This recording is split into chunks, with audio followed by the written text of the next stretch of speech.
मेरे प्यारे बच्चों नमस्कार। मैं बेटावर क्लासेज में अरुण कुमार राय आपका स्वागत करता हूं। अब हम लोग आपकी पाठ्य पुस्तिका का चैप्टर 2 का एक्सरसाइज 2.3 का दूसरा सवाल हम लोग पढ़ेंगे। इस सवाल को इन्होंने 3 भागों में बांटा है और पहला क्वेश्चन जो है ये पूरा क्वेश्चन है, पहले बहुपद से दूसरे बहुपद में भाग करके जांच कीजिए कि क्या प्रथम बहुपद द्वितीय बहुपद का एक गुणनखंड है। क्या प्रथम बहुपद द्वितीय बहुपद का एक गुणनखंड है। तो पहली बात तो ये कि किन परिस्थितियों में वह गुणनखंड होगा, इसको जानना ज़रूरी है। पहले बहुपदों को छोड़ करके ऐसे आप समझिए, यदि हम लोग लिखते हैं, जैसे मान लीजिए 20, यह 20 है, इसको हम लोग क्या लिख सकते हैं, इसको हम लोग लिख सकते हैं 2 गुणते 2 गुणते 5। ठीक, 2 दूना के 4 5 20, मतलब यह 2 और यह 5, ये सब इसके गुणनखंड है। जैसे मान लीजिए आप ले लीजिए 30 को ले लीजिए, 30 को हम लोग क्या लिख सकते हैं, 30 को हम लोग लिख सकते हैं 2 गुणते 3 गुणते 5। मतलब ये 30 के जो है ये गुणनखंड हैं 2 3 और 5। लेकिन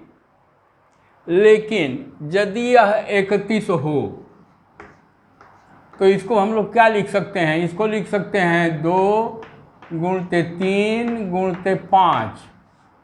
ठीक, और धन 1 लिखने के लिए तो हम लोग ऐसे लिख सकते हैं, लेकिन यह 31 का गुणनखंड नहीं हुआ। क्यों नहीं हुआ? इसलिए कि एक शेष आ गया है। जब हम लोग इसमें 2 से भाग दें, चाहे 3 से भाग दें, चाहे 5 से भाग दें, जब हम भाग देंगे तो एक न एक निश्चित रूप से क्या बचेगा, शेषफल बचेगा। जैसे मान लीजिए हम लोग इसमें 2 से ही भाग दें,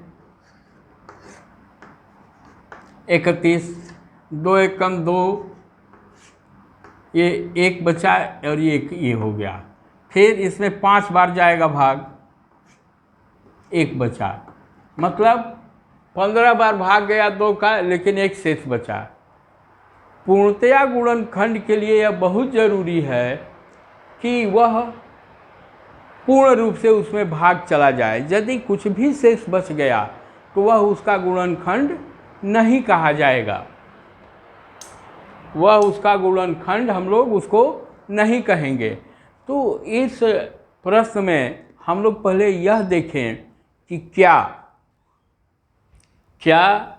भाग देने के बाद कुछ शेष बच रहा है। यदि शेष बच रहा है तो पहला पद दूसरे पद का एक गुणनखंड नहीं होगा, और यदि शेष शून्य है, मतलब वे दोनों एक दूसरे को भली भांत विभाजित कर दे रहे हैं, तो एक दूसरे को क्या कहे जाएंगे, गुणनखंड कहे जाएंगे। मतलब भाजक और भागफल क्या होगा, एक दूसरे के गुणनखंड होंगे।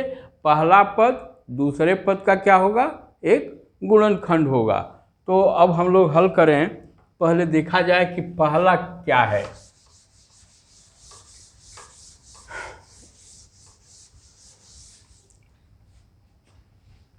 पहला सवाल क्या है, मैं समझ रहा हूँ कि इस चीज़ को, इस प्रश्न को अब आप लोग भली भांत समझ गए होंगे। जैसे अंक गणित के माध्यम से, अंकों के माध्यम से इसको यदि मैंने आपको समझा दिया तो आप समझ गए कि क्यों वह उसका गुणनखंड होगा पहला पद दूसरे पद का, और क्यों नहीं होना चाहिए। तो अब हम लोग 2.2 का क्वेश्चन 2.1, क्वेश्चन 2.1 है हम लोगों का। क्या है? पहला पद है t² - 3, मतलब भाजक है हम लोगों का t², भाजक है t² - 3, और भाग देना है हम लोगों को भाग देना है 2t⁴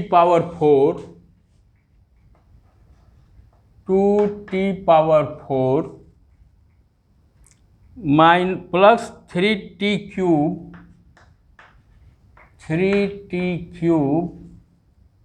minus 2t² minus 9t minus 12, 2t⁴ plus 3t³ minus 2t² minus 9t minus 12। पहला पद हम लोगों का क्या है? t² - 3 है, और ये शेष पद है। अब इसमें हम लोग इसका भाग दें, इससे इसमें भाग दिया जाएगा। यदि शेषफल 0 आएगा तो क्या होगा? यह जो है इसका एक गुणनखंड होगा, और यह पद कितने के बराबर होगा? ये भाजक और भागफल के गुणा के बराबर होगा। तो पहले हम लोग इसमें भाग दें। मैं बार बार कहता हूँ कि बहुपदों का भाग देते समय क्या करते हैं, इसकी लंबाई को भूल जाइए, आप लोग इसकी लंबाई को भी भूल जाइए, बस इसमें t² को देखिए, इसमें 2t⁴ को देखिए, और किसी से हमसे कोई मतलब नहीं है। तो ये क्या होगा? 2t⁴ में t² का भाग कितनी बार जाएगा? 2t² बार जाएगा, 2t² बार जाएगा। क्यों? 2t² का t² में जब हम लोग गुणा करेंगे तो क्या आ जाएगा? 2t⁴ हो जाएगा। तो ये 2t⁴ हो गया। फिर ये क्या है? 2t² × 3, मतलब -3 × 2t² बराबर -6t²। क्योंकि यह t³ हम लोग नहीं लिखेंगे, इसलिए कि t² आ रहा है, t³ नहीं आ रहा है, कोई बात नहीं।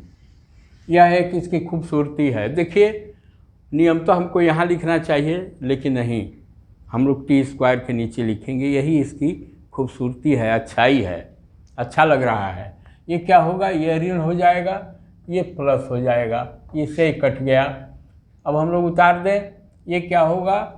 3t³ और यह -2t² प्लस 6t² क्या हो जाएगा? Plus 4t²